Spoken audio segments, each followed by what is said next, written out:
benhle babangcwele. Sizokula ngehlabelelo 7-0 inkosi isephana.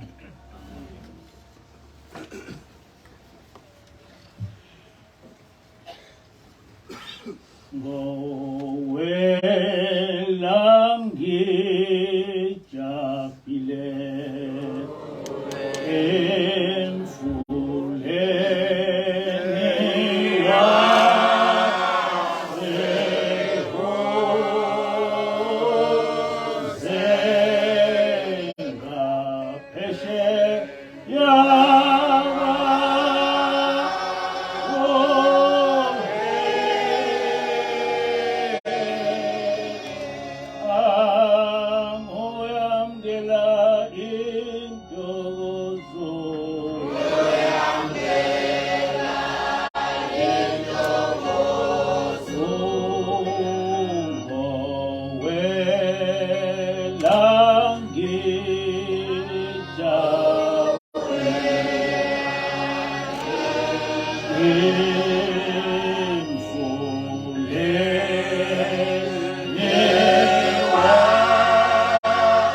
Amen.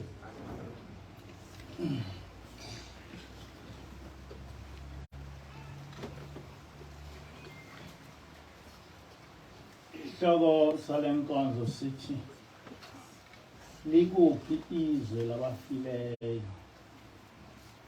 Likuphi izwe labafileyo. Miningi imibono abantu abehlukene ababanayo ngokukhona bezwe noma ngendawo lapho esiya khona ekuphileni kwethu kwalo mhlaba. Mhlawumbe umbuzo kumele usifikele sonke ukuthi kwabaphila enyameni ukhona yini owazi izwe noma indawo yabafileyo. Abangakholwe bayaye bethi akakho umuntu owake waba sezulwini eselapha emhlabeni. Kodwa okuseqinisweni abaprofeti bayaba sezulwini bese lapha emhlabeni. Ukuthi uyakholwa lokho noma awukholwa angeke kulishintshele lo qiniso.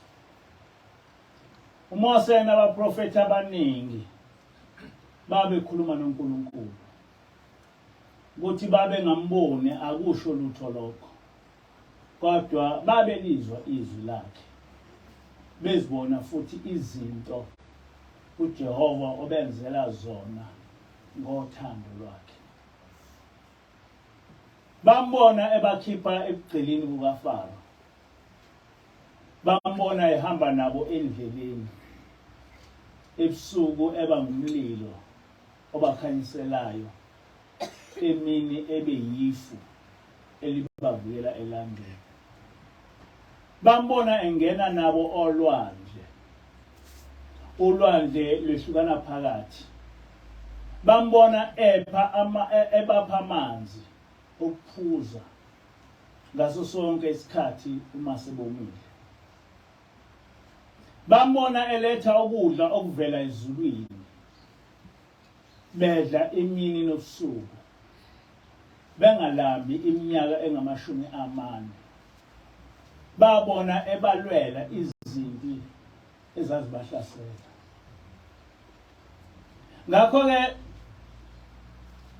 Ngakho kwa-Israyeli akusibona bodwa abaprofeti ababebona uNkulunkulu, kodwa isizwe sonke sambona, njengoba namuhla nathi simbonile sikuwo lo mhlaba. Kodwa umprofeti owaqala ukukhuluma ngombuso wezulu lapho kuhlala khona abangcwele, nesihogo lapho kuhlala khona izoni, uYeshua. Incwadi yokuqala lapho uYeshua owasichazela khona ukuthi ukhona kungena ezulwini nokulahlwa ekufeni, uMathewu 5 verse 17 to 19. uMathewu 5 verse 19 uYeshua uthi, ngakho-ke oweqa owodwa kule miyalo emincinyane afundisa abantu kanjalo, uyakuthiwa ngomncinyane embusweni wezulu. Kepha owugcinayo ayifundise, lowo uyakuthiwa mkhulu embusweni wezulu. Kuleli verse uYeshua ukhuluma ngabantu ababili. Owokuqala ngumuntu okuthe eselapha emhlabeni wangawugcina umthetho kaNkulunkulu, wabuye wafundisa abantu ukuthi bengawugcini umthetho kaNkulunkulu. Njengoba esho uYeshua, bakhona abantu abangawugcini umthetho kaJehova, abakwenze kwaba yinkolo abayishumayelayo ukuthi awungagcinwa umthetho kaJehova. Ngakho-ke kubo ungawugcini umthetho kaJehova kuyinkolo okumele bonke abantu bayilandele. Angazi mina uthi uYeshua ekufeni kwalabo bantu angeke bamukeleke embusweni wezulu. Okwesibili, uYeshua ufundisa ngomuntu ogcina umthetho kaNkulunkulu, angagcini lapho, kodwa abuye afundise abanye abantu ukuthi abagcine umthetho kaNkulunkulu. Uthi-ke uYeshua lowo muntu uyongena embusweni wezulu. Uma sikholwa nguYeshua, asinaso isizathu sokuphika okukhulunywe nguye.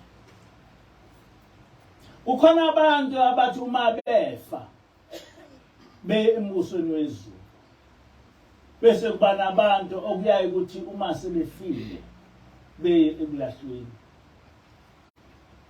Enye incwadi lapho uYeshua ekhuluma ngabantu abalahlwa ekufeni kwabo nabamukeleka ezulwini. uMatthew 7 verse 21 to 23. Kule ncwadi uYeshua uthi bayothi kimi ngalolu suku, Nkosi, Nkosi, asiprofethanga yini ngegama lakho, sakhipha amadimoni ngegama lakho, senza imisebenzi eminingi yamandla ngegama lakho na? Khona ngiyakubatshela emehlweni ngithi anginazi, sukani kimi nina benzibobubi. Kule nkulumo uYeshua ukhulume waqondisa ukuthi kunabantu ekufeni kwabo okuthi uma befika phambi kwakhe abaxosha. Uma uxoshwa ezulwini ke usuya ekulahlweni. Enye incwadi lapho uYeshua ecacise khona ukuthi kukhona ukulahlwa ekufeni, incwadi kaMathewu 13 verse 41 to 43. Uthi-ke uYeshua kule ncwadi, indodana yomuntu iyakuthuma izingelosi zayo zibuthe zikhiphe embusweni wayo bonke okukhubekisayo nabenzi bobubi, zibaphonse esithandweni somlilo, lapho kuyawuba khona ukukhala nokugedla amazinyo. Kepha abalungileyo bayokhanya njengelanga embusweni kaYise, onezindlebe akezwe. Nakule ncwadi uYeshua abantu bahlukanise kabili. Ngabazoya ekulahlweni nabazongena embusweni wezulu. Enye futhi incwadi lapho uYeshua ekhuluma aqondise ngombuso wezulu, incwadi kaJohn 5 verse 26 to 29. Lapho ethi, ningamangali ngalokho, ngokuba isikhathi siyeza lapho bonke abasemathuneni bayakulizwa izwi layo. Abenze okulungileyo baphumele ekuvukeni kokuphila, kuthi abenze okubi ekuvukeni kokulahla. Kodwa kuba bonke abaprofethi abake baba khona emhlabeni, akekho umprofethi ochaze ngendaba yohambo lwasekufeni njengomprofethi Izwe, ukuthula kube kuhle. Indlela yokufa uShembe uyichaze ngesihlabelelo, wabuye wayichaza ngezintshumayelo zakhe. Lapho sizoqala sichaze isihlabelelo bese sichaza izintshumayelo zakhe. Kulesi sihlabelelo esikade sihlabelela, uShembe uyichaze yonke indlela esizoyihamba mase siya ekufeni noma sesisekufeni. Uthi-ke uShembe, ngowela ngijabhile emfuleni waseHuza, ngaphesheya kwawo ngoyamukela intokozo yawo. uShembe usinike isithombe sokuthi ekufeni sizowela umfula obizwa ngokuthi iHuza. iHuza igama lomfula osemoyeni sonke esizowubona ekufeni kwethu. Uthi-ke uShembe, ngowela ngijabhile ngoba ngijabulisiwe. uShembe uyachaza uthi imana efihliweyo ngoyifumana khona, netshe legama lami ngolifumana khona, ngolifumana phezu kwalo mfula waseHuza. Kusobala ukuthi kulo mfula kulapho siyokwehlulelwa khona, ngoba uShembe uthi imana efihliweyo netshe legama lami ngolifumana khona emfuleni noma phezu komfula waseHuza.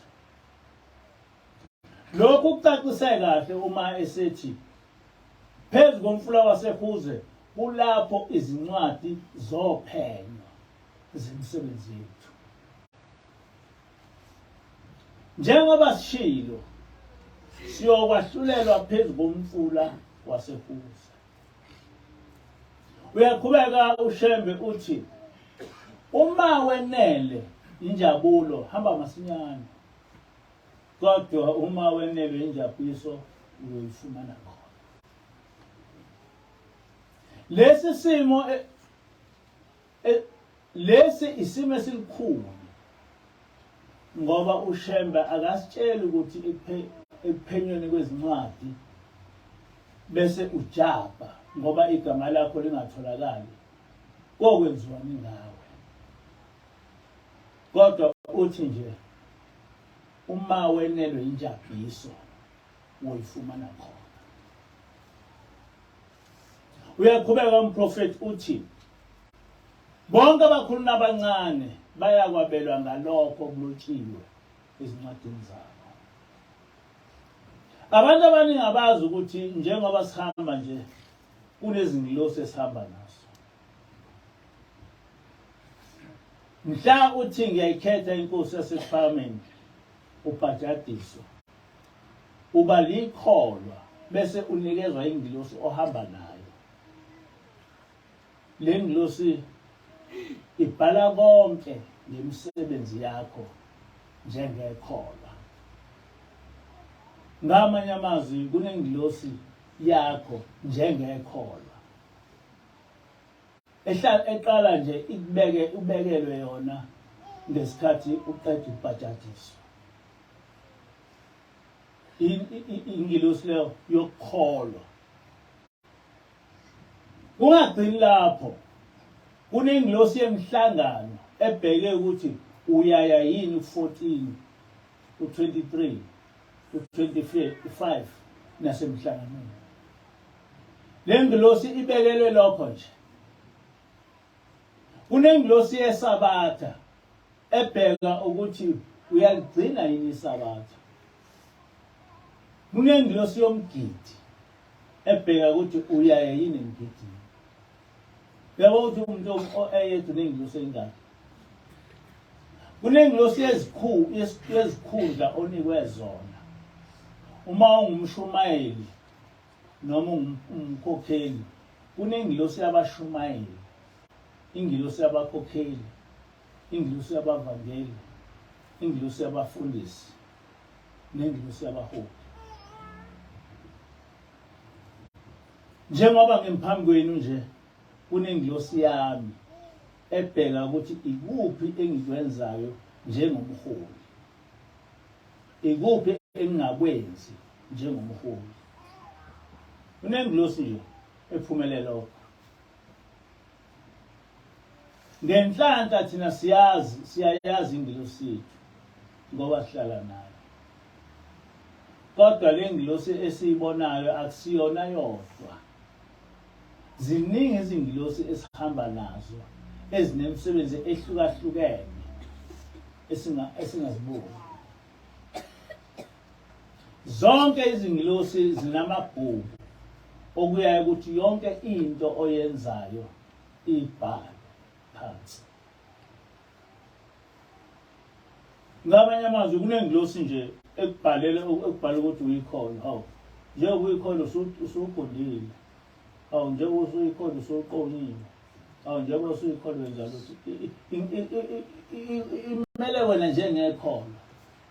Kodwa bese kuba khona ingilosi ethi hawu, wena umshumayeli, uyosebenza umsebenzi kamshumayeli. Umvangeli, umprofeti, umkhokheli, umfundisi. Uyakwenza yini lokho leso sikhundla osinikiwe usiphethe kanjani? Le ncwadi izingilosi esibhala kuyo uyoze ufundelwe yona mhla sekuphenywa izincwadi zemisebenzi yakho phezu komfula waseHusa. Indaba yohambo lwethu lokuya ezulwini, ingilosi esihamba nayo iluchaze kabanzi.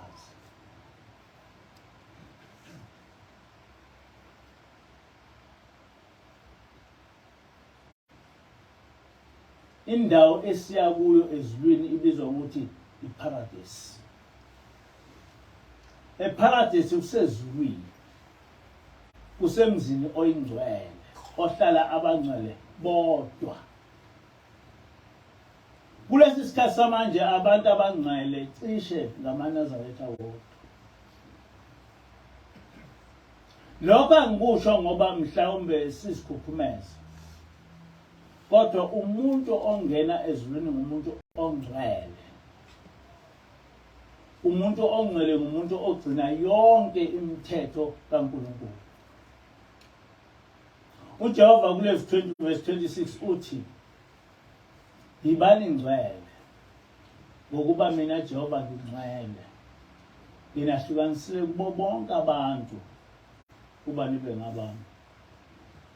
Njengamanje abakho abantu abagcina ubungcwele obufuneka ezulwini ngaphandle kwamaNazaretha.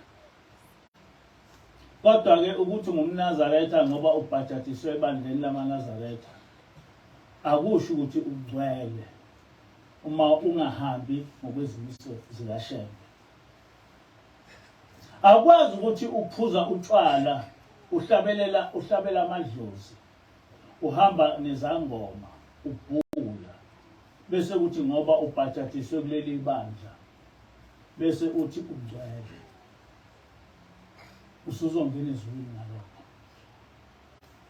Kuhlabela 179 uShembe uthi, lowo muzi esiya kuwo akungeni sono khona, kwana sono sinye kuhlala izingcwele zodwa. Lokho kusho ukuthi eparadise akangeni khona umuntu onesono. Uma ubunezono wathethelelwa, uqale uhlale ngaphandle kweparadise ongenani izinsuku eziwu7 ugezwa bese uyangena kweparadise. Ngoba awukwazi ukungena eparadise unesono, ufanele ungenani uma ubonaso, uma uthethelelwe izono zakho uhlale ngaphandle ugezwe. Ngiyakuzwa. Kuhlabelelo 10 uShembe uthi, umuzi wamaNazaretha lapha siya khona ukhazimula ngaphezulu kwelanga nenyanga. Umkhokheli wakhona munye kuphela, uJehova kuphela, inkosi enamandla. Kusho uShembe ukuthi ezulwini inkosi yakhona uJehova, akusho mina. Kusho uShembe lo abanye abantu ababephike lokho. Kwenye izintshumayelo zakhe uShembe uthi, abaphilayo yilabo abazuza umusa, inkosi ebavusa bengakwembethe ukubola, ibangenise emzini oyingcwele. Labo yibo abalidlayo ifa lombuso wezulu. Kanti abafile yilabo abangangenile emzini oyingcwele ngenxa yokuhamba kwabo okusemnyameni. Bafumana ukufa okuhlungu okungukufa kwesibili. Ngiwadabukela amaNazaretha angazazi izindaba, futhi bangasifuni ukuzazi, ngoba aphuthelwa ulwazi ngomuzi esoduma sonke siyabuka. Ithi ingilosi ngelinye ilanga, ngifisa ukuba nibe ligugu, hhayi kuShembe kuphela, kodwa nibe ligugu nakuJehova. uJehova esho ngomlomo wakhe ethi, namba abantwana bami abayigugu kimi. Esho ngoba ngaso sonke isikhathi sihamba ngezimiso zakhe ngokuphelele. Ingilosi esifisela. Kukhona lapho esiya khona abantwana basekuphakameni, mhla sedlula kulo mhlaba. Thina sesinesithombe esihle ngekhaya lethu, sihlale silangazela ubuya kulowo muzi waphakathi. Yes. Uma ungase ube nesithombe salento engikhuluma ngayo, uma ungase ube nesithombe sombuso wezulu, awufisi lutho lalapha emhlabeni. Yonke ingqondo yakho nothando lwakho luba ngolwasezulwini. njengoba esho nje uShembe ethi ngiyalithanda ngokulibona, ngiyalithanda ngokulibona lelo lizwe lizayo. Izulu uyaye kube indawo oyithandayo ukuba ufinyelele kuyo. Uyithande njengomuntu ethanda iAmerica engakaze emani. Uyithande njengomuntu othi ese-high primary noma high school efisa ukuba se-university. Singakaze siye khona, kodwa sihlala nomuntu wakhona. Ngijwayele ukukhuluma ngendaba kamama ukuthi mhla ka-1 July 1981 wavuka ekuseni wasitshela ukuthi kade kufike amakhosikazi ka-14 athi akageze ngoba azobuya ezomlanda. Nangempela emini afika azomlanda umama. Kwathi isidumbu sisesemakhazeni ngambona umama ebusuku esevela ngefastela khona lapho engangihleli khona. Ngamemeza ngathi nangu umama, ngagijima ngaphumela phandle kanti sengiphuma ngomoya. Mina ngenkathi ngigijima ngiya phandle ngangaboni ukuthi kade ngilela ngazi noma, kodwa ngamemeza ngathi hawu nangu umama. Futhi ngenkathi evela ngefastela ngangazi ukuthi akasekho emhlabeni.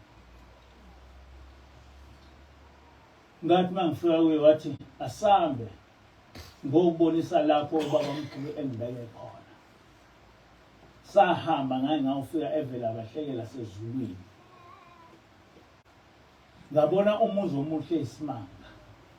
Wabe sethi nakhu-ke lapho ngihlala khona.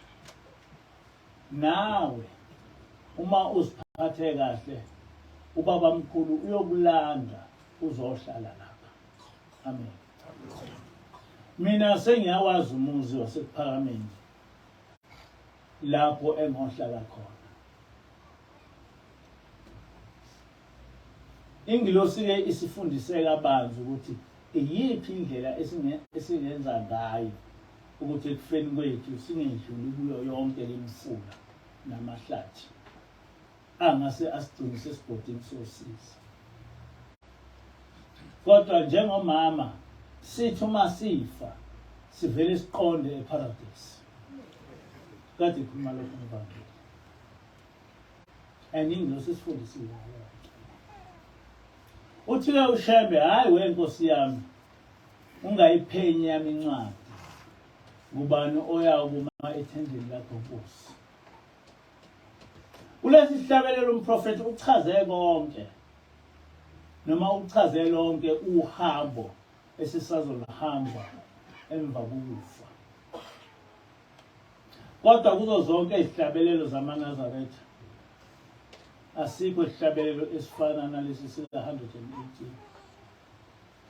Kulesi sihlabelelo uShembe uthi lalelani nanti ilizwi wezizwe nonke.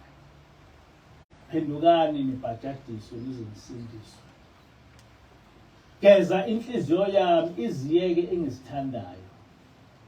Amen, haleluya, balekani nonke. Unenhlanhla umuntu oyigeza inhliziyo yakhe ngendlela ukuthi aziyeke zonke izinto ozithandayo. Akhalelwa umuntu esihogweni somlilo. Akukho okhalela omunye esihogweni somlilo. Amen, haleluya, balekani nonke.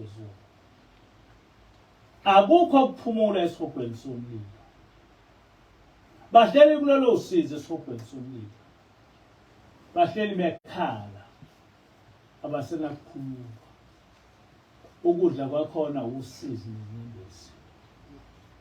Amanzi akhona zinyembezi. Abantu babecabanga ukuthi iculo nje le into ezokwenzeka ngempela kuwe uma ungahambi ngendlela kaNkulunkulu. uShembe ufakazela uYeshua ngokuthi ngempela sikhona isihogo somlilo. Izoni zisazokusha esihogweni somlilo. Uma ususe esihogweni akakho onendaba nomunye.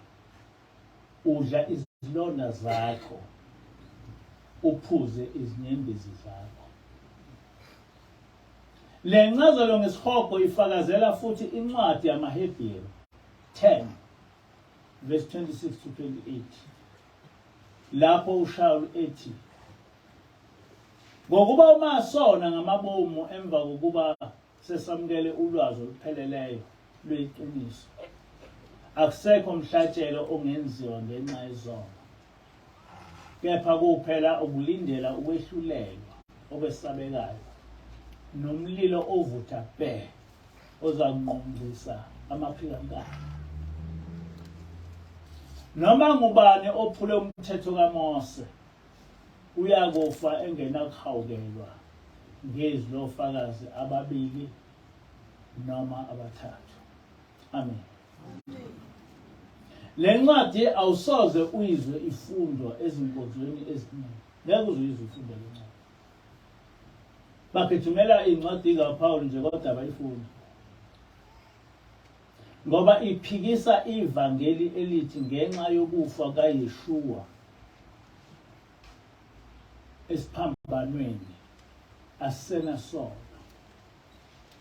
Okuhle ukuthi ukhuluma uShawuli obiza ngoPawulu kule ncwadi. Ngakho-ke uma uqhathanisa le ncwadi nezinto esiyifundayo noma esiyifundiswayo, iyayiphikisa zonke. Kungasho ukuthi awuphile ekhanda uma ungafike ushumayele ivangeli bese ubuye uphikisa ivangeli lakho. Lokho nje kukodwa kumele ukuthi kumethuse umuntu ocubungula okufundayo. Ngoba akwazi ukuthi uYeshua uShawuli efike ethi asenasono, izono seziphelela esiphambanweni, sesiphila elokhu zesivumelano esisha, bese kuyekhuluma kanje. Uthi uShawuli uma ufike ukholwa bese kuthi usukholiwe ubuye wenze isono, akusekho ukuthethelelwa izono okumele ukulindele ukuthi ekufeni kwakho uye ukuthi nje ekufeni kwakhe uye esihogweni lesi esichazwa umsheme.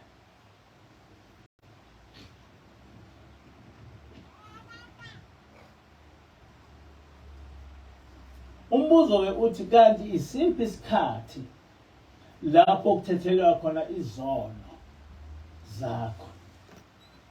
Kule ncwadi uthi uShawuli umasona ngamabomu emva kokuba sesamukele ukukholwa okuphelele nokweqiniso njengalobu uNazaretha. Akusekho umhlatshelo ongenziwa ngenxa yezono zakho, kepha kuphela ukulindela ukwehlulelwa okwesabekayo nomlilo ovutha bhe ozakunqongqisa amaphikankolo. Yes.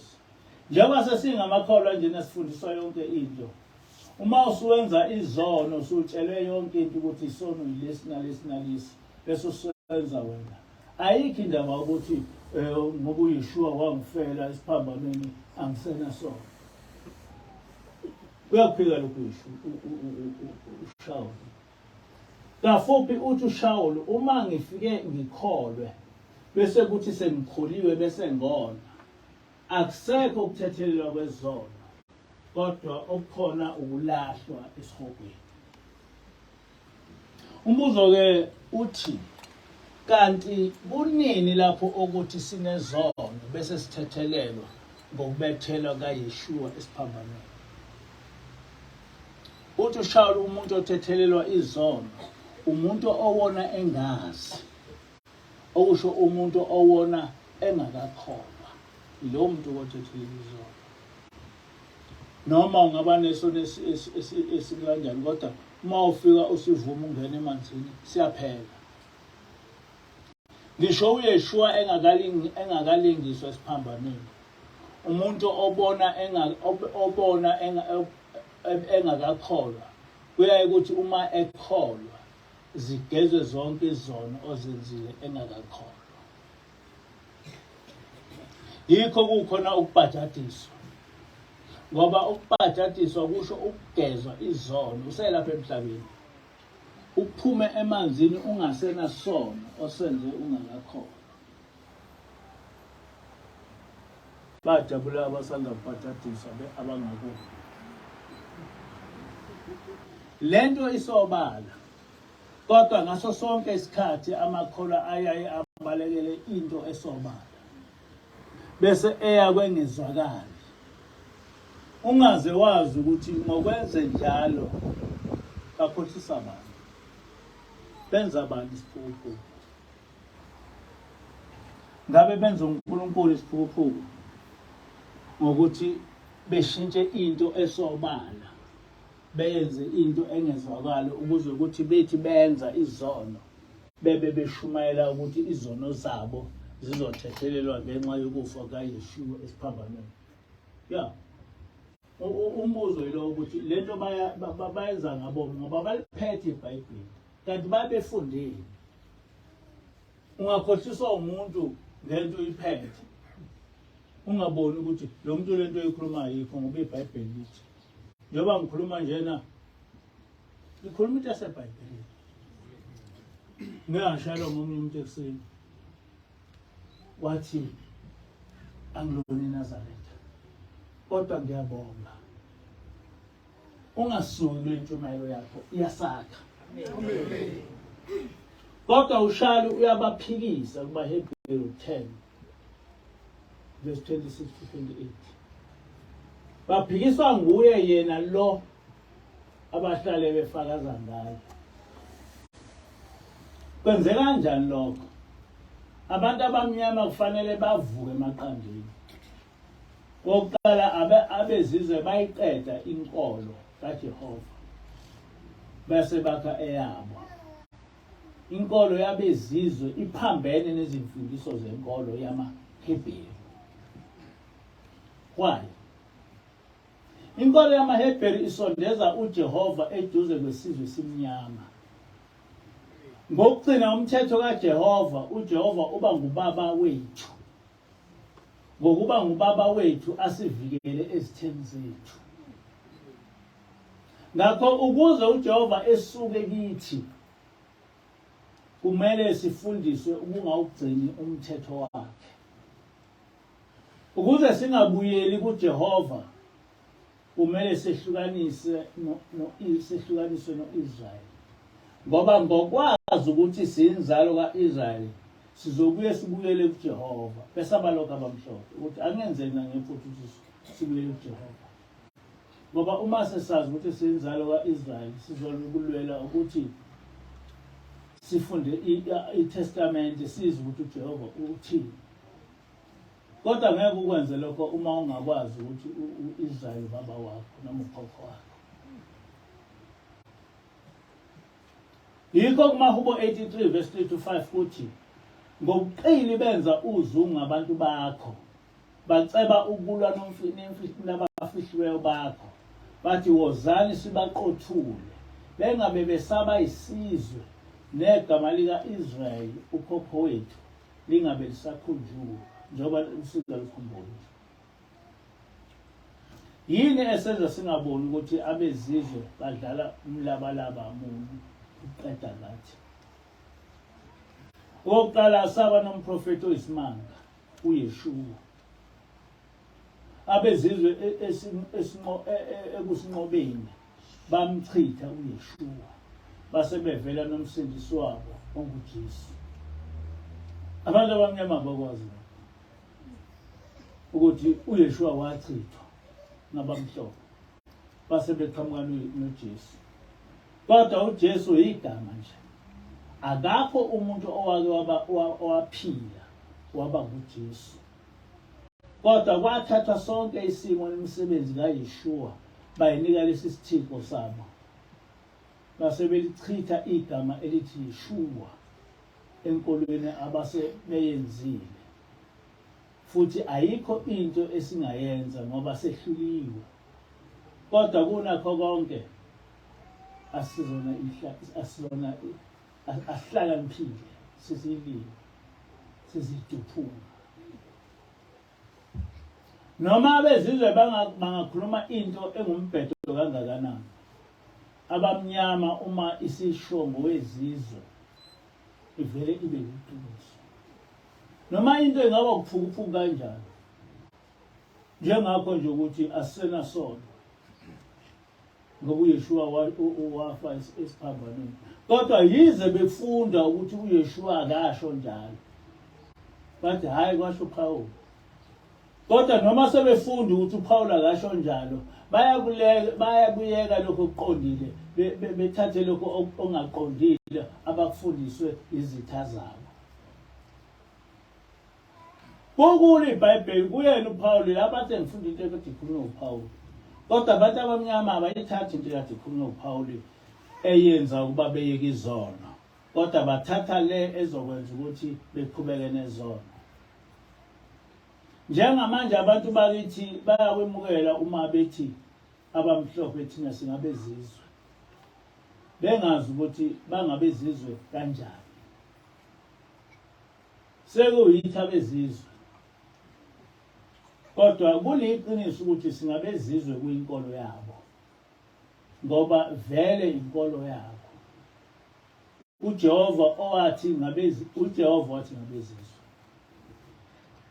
kuya ukuthi into noma ingawakhi kanjani umqondo kodwa uma abezizwe bethi inje nathi sivumelane nabo bese sikholwa yinto ebonwa nayingane ukuthi imbudane yokukhuluma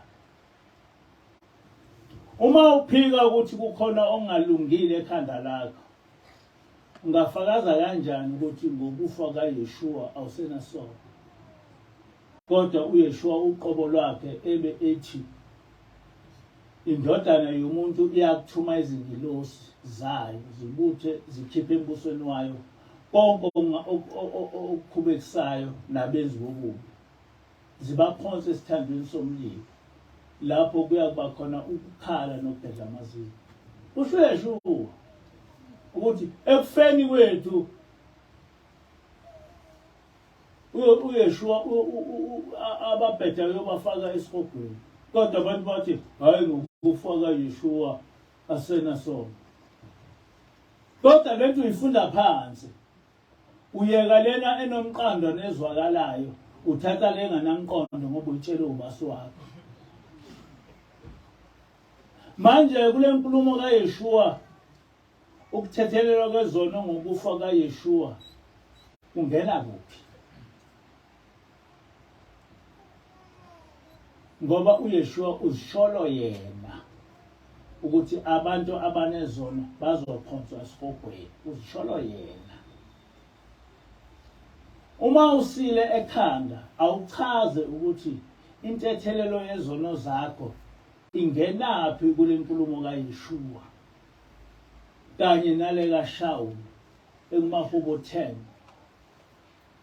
ekumaHebheru 10 verse 26 to 28 lapha kukhuluma lo muntu wena othi ngokubethelwa kwakhe uyothethelelwa izono kodwa wena uqobo lwakho uyakuphika lokho kuMathewu 7 verse 23 uthi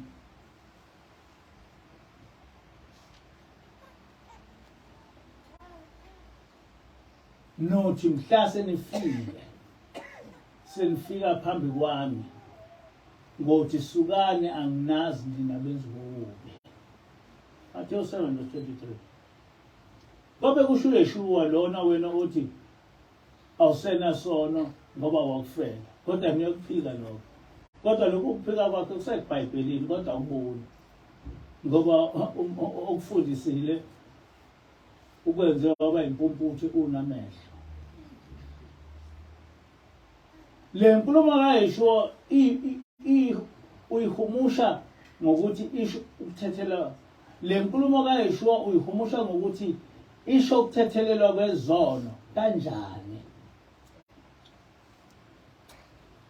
lento ingihluphe kakhulu ukuthi kungani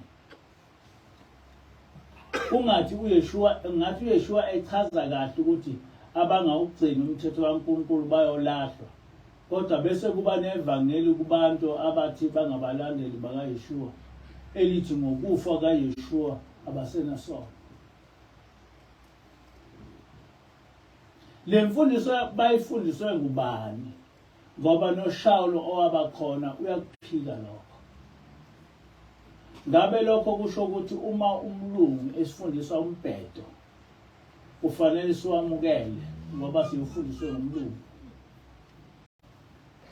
Le nkinga yami yazi yaxazululwa nguShawulu encwadini yakhe ethi The Nazarene Betrayed, Beaten and Forgotten. Ucwaningo luthi uShawulu uthi uYeshua nabapostoli abakwazi ubuKristu.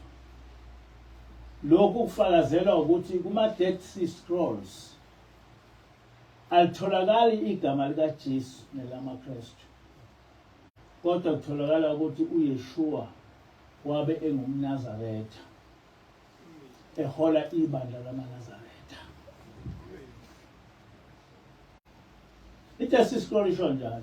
I-Dead Sea Scroll incwadi isikole esatholakala ngo-1946, kodwa sasilokhu sibhalwe between 100 years before Christ and another 100 years or so after Christ.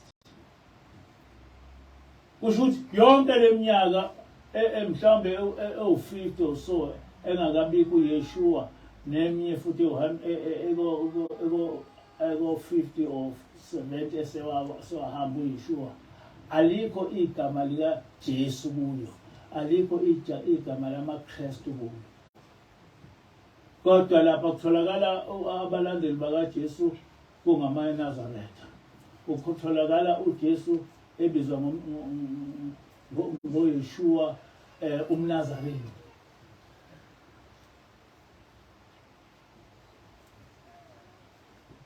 uYeshua wayengumholi wamaNazaretha. uShawulu owabe kade engumFarisi wahlasela amaNazaretha. Kodwa ngeke kufunde lapho. Kuthiwa wahlasela abaKristu.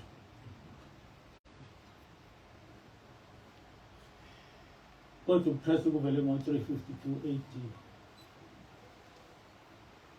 uShawulu lento cishe ukuhlasela amaNazaretha kwaku-40 AD. Cabanga umehluko phakathi kwa-40 no-352. Kodwa namhlanje sifundiswa ukuthi wayehlasela amaKristu.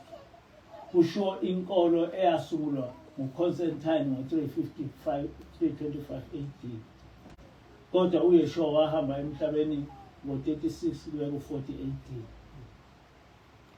Kodwa uma usufunda iZenzo 24 verse 5, uxakeke ukufunda ukuthi lapha uShawulu uchazwa ngokuthi ungumholi webandla lamaNazaretha.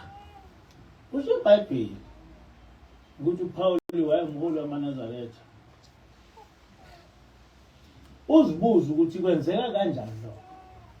Uma umuntu eqamba amanga, iqiniso like livele lidlukulendele livele. Yabona babecabanga ingase beyivale zonke izikhala, kanti khona esodwa esizovuleka sivuze. Ukuthi uma ulokhuzwa uPawuli wayengumholi wamaKristu, yini manje iZenzo 24 bese zithi wayengumholi wamaNazaretha? Akuqhamukapi lokho. Kuvuze bevalile. Iqiniso layivulela langena. Kunjalo ngisho enkantolo umuntu uyabhede phike bese vele iqiniso livukela. Oqala abezizwe bachitha uJehova uNkulunkulu wethu, sebeqede lokho bachitha umprofeti wethu uYeshua. Base besakhela isithixo sabo uIsis osenguJesus. Base bethi lesi isithixo nguye uYeshua, indodana kaNkulunkulu ezalwa nguMariya. Bashabelungu nathi sakuvuma lokho. Inkinga yethu ukuthi sizilima. Inkinga yethu ukuthi sizitufu. Bangagcina lapho bachitha ibandla likaMesaya, ibandla lamaNazaretha. Base bethi uMesaya usenguKristu. sebethi amaNazaretha ngamaKristu. Lobo buqili buseyibo lobo obusencwadini kaKing Leopold II ethi asingafundiswa amaqhawe ethu kodwa sifundise amaqhawe abezizwe. Sifundiswe ukufunda kodwa singafundiswa ukucubungula esikufundayo. Lobu buqili obenziwa kithi kudala baqala benziwa esizwe samaRoma kumaHebheru. SasinoJehova nomprofeti uYeshua. Namhla sesinoNkulunkulu oziqintathu. SesinoJesu. SasingamaNazaretha. Kodwa namhla sesingamaKristu. Amanga onke. Yonke imikhosi yethu engcwele yachithwa. Kwase kuthiwa asikhonze imikhosi yesithixo, oSunday, oChristmas, ama-Easters nokunye. Nkosi uze sikhumbule kulobu buqila bengqondo obusibusayo. Amen. Besikhuluma ngezwe elizayo esiya kulo. Sithe uShembe usitshele konke ngohambo lwethu ukuya kulelo lobo. Njengoba sishilo akekho umuntu lapha emhlabeni owedlula umprofeti uShembe ukusichasisela ngombuso wezulu. Ngoba umprofeti ukhuluma ngqo noNkulunkulu. Thina sihlala sinengilosi, ingilosi ke ingaphambili ngisho komprofeti.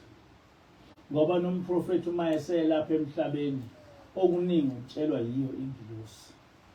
Ngoba vele yona isuke ingiyasezulwini, ingumoya ongcwele. uShembe kuhlabela 190 uthi ngiyahamba ngikhathele ngiya kulelo lizwe. Lelo lizwe alidingi lutho. Siyohlala ngokwenama, siyohlala nobongekile kulelo lizwe lokwenama.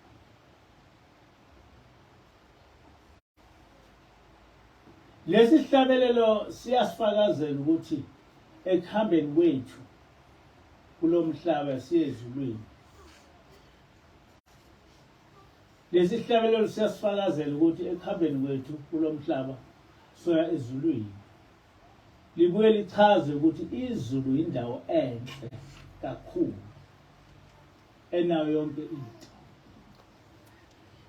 Entshumayelweni ngo-1927 ubaba omkhulu wakhuluma kanje. Siyakholwa ukuthi kukhona ukungena emzini oyingcwele lapho kubuthene khona abasekuphakameni uJehova uMandla onke uyise wamkhonzayo.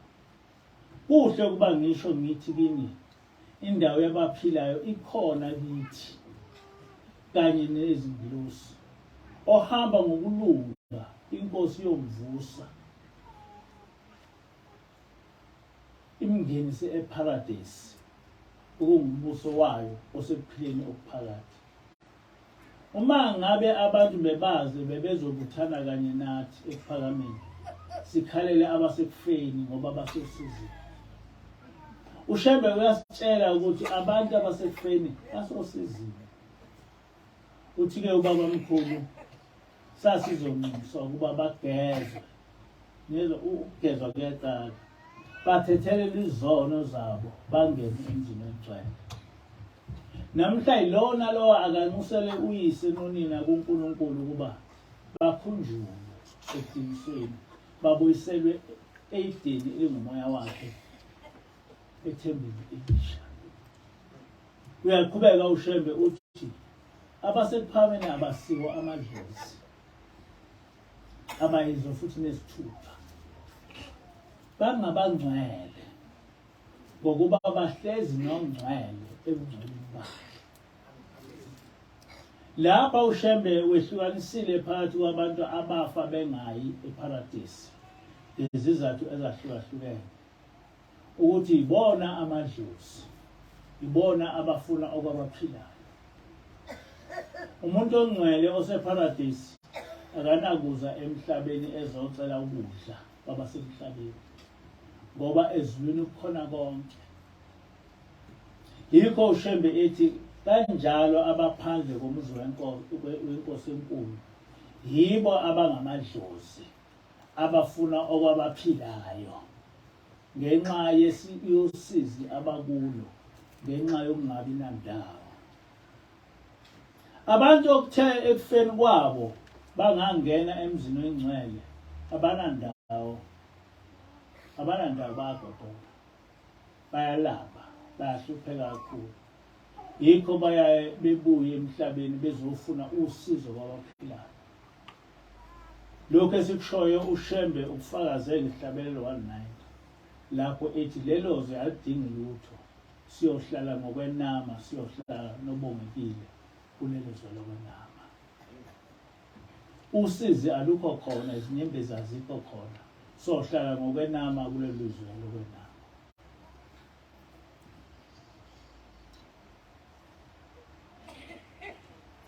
Imane fihliwe yongoli omako nane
Inkosi kusise eningizimu.